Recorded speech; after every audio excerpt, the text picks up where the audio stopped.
What's up? What's up?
My hands are freezing. I mean, my hands are freezing and they're dry. I had to put gorilla snot on my sticks to keep them from flying out of my hand, but I'm still cold. It is cold. It is cold. This part of the house always gets cold. The rest is warm. This part's cold.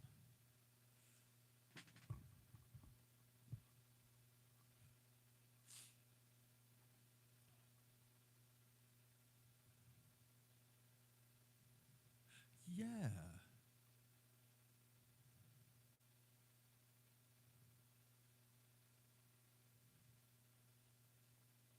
Yeah.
I keep playing these. I keep playing these floor toms because I usually tune them really, really low. So I just tuned them up. They just sound better tuned up. I think I would tune them so low they would just sound like.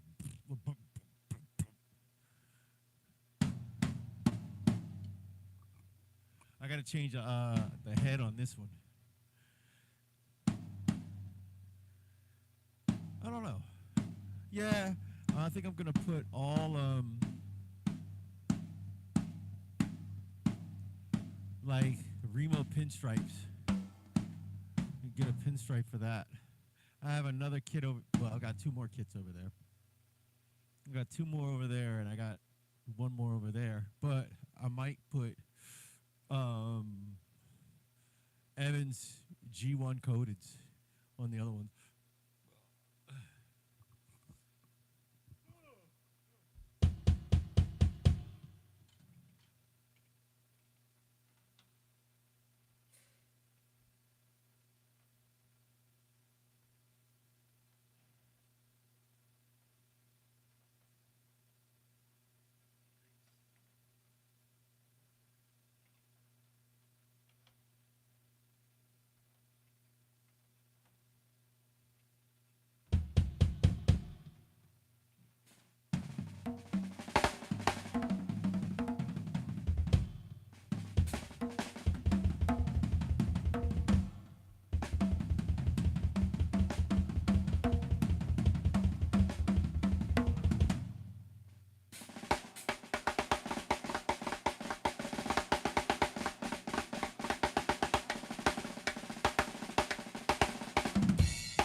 Thank you, Tyler.